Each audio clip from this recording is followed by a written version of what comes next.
Hello beautiful people, welcome back to my YouTube channel. If you are new here, please hit the subscribe button, hit on that notification bell, and thank you so much for loving me. Thank you so much for supporting me. Thank you so much for being on this channel. Today we are talking about school reopening amid COVID-19. There are all these fears, there are all these concerns about when schools are opening. In a country like Kenya, where we don't have enough doctors, we don't even have enough teachers, to be honest. We don't have enough classrooms for these learners. Are we ready? Are we ready? Are we there yet? Are we ready to open our schools? Are we ready to expose our children to all these fears? But before that, I want to ask you one question. What are you doing with your child at home? Is your child doing something substantial, or your child is already comfortable with the situation? I've seen all these memes on the internet about how learners are complacent about going back to school.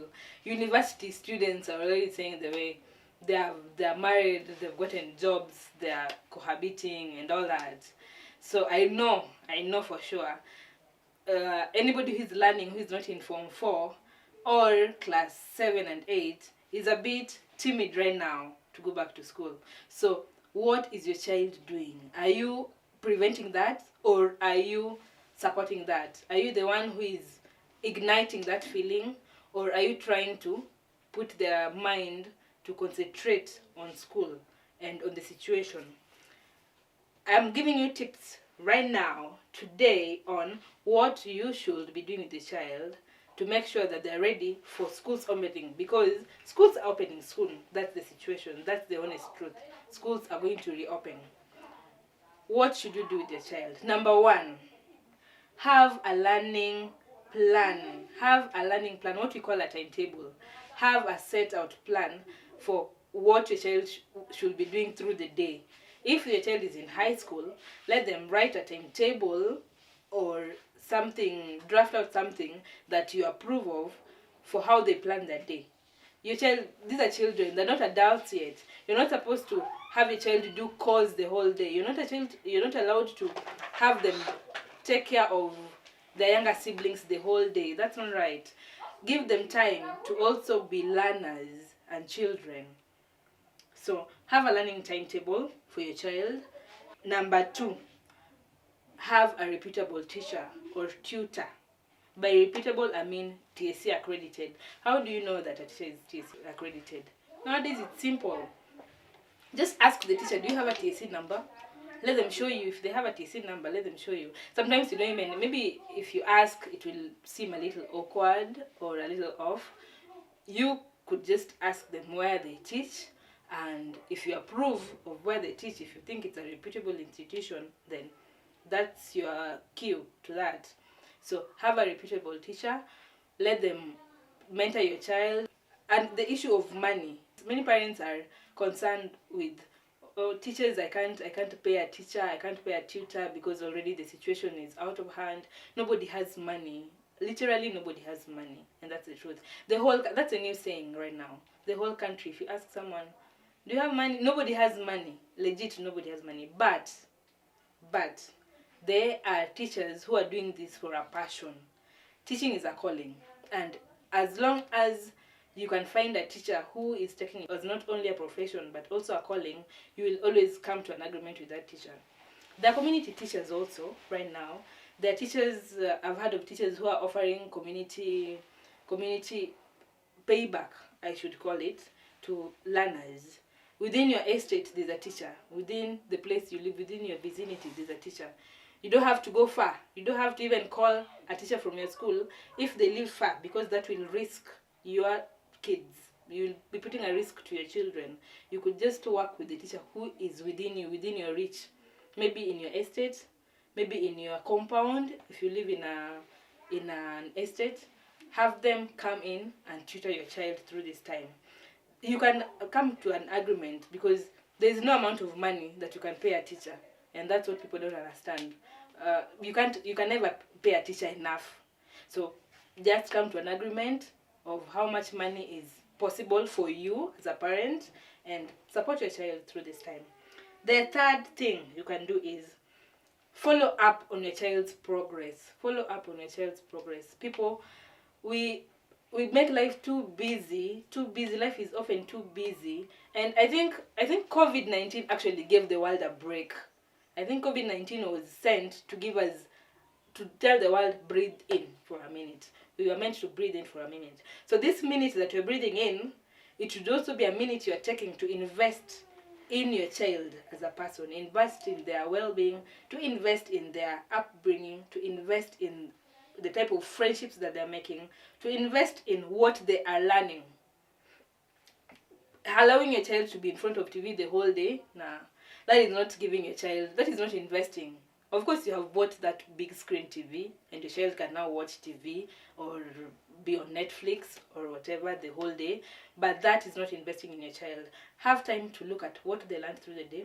Talk with your child at the end of the day. What new experiences did you have today? What games were you playing with your friends today? Because this is also a very tricky time that your child is going to learn manners that you don't want them taking back to school.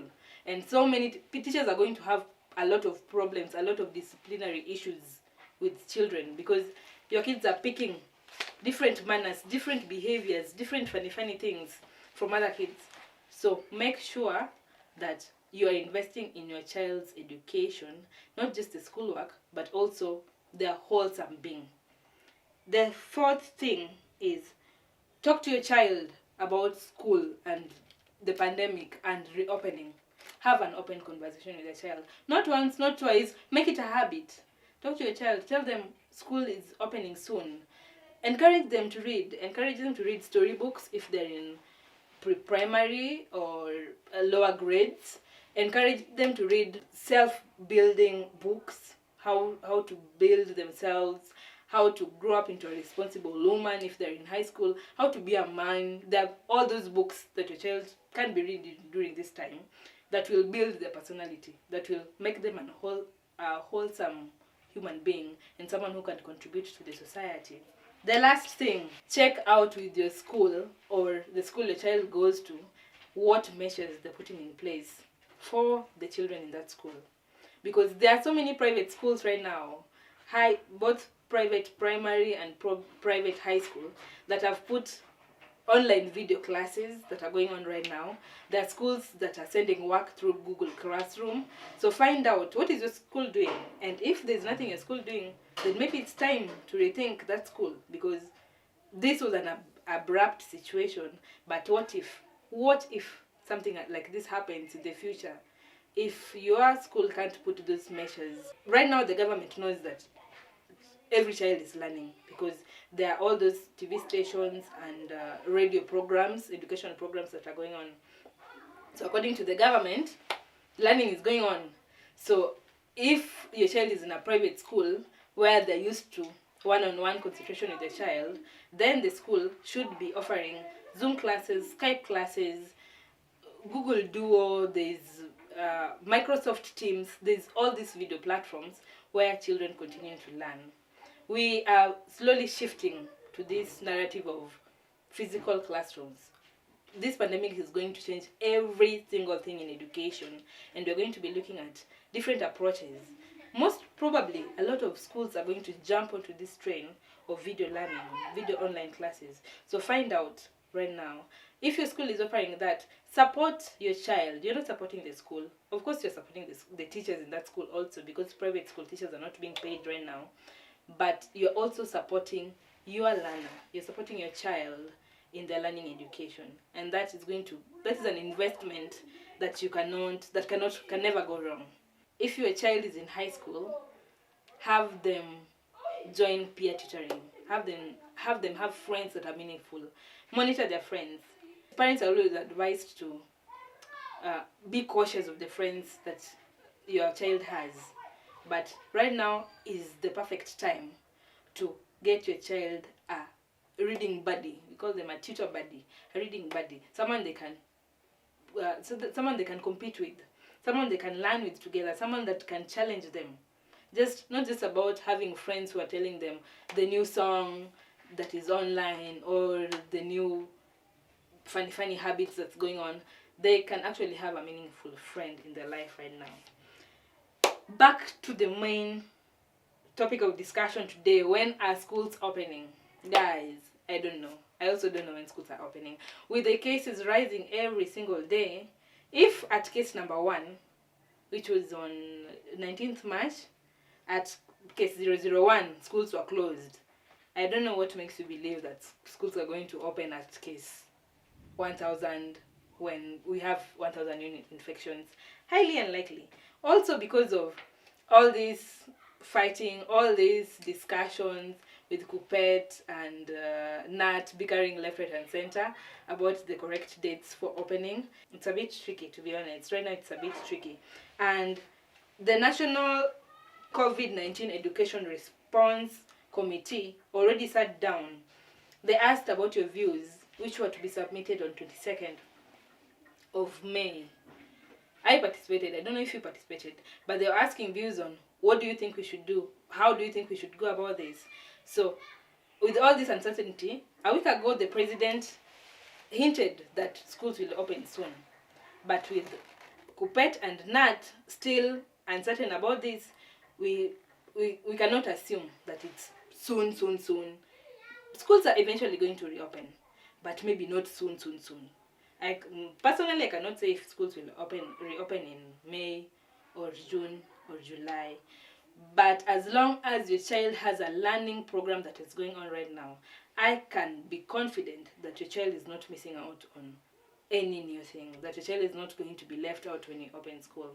So make sure your child is learning, make sure you're investing in your child's education, make sure you are invested in knowing what is happening in respect to education that is going on, and that is going to benefit not just your child but also you. You're not going to have to spend money on other tuition fees or whatever when we open school. So that's it for today, guys. Thank you so much for watching till here. If you haven't subscribed, please hit the subscribe red button below here. If you haven't, please hit the notification bell so that you know when next I post my next video. And until next time, remember to love yourself a little more. Bye.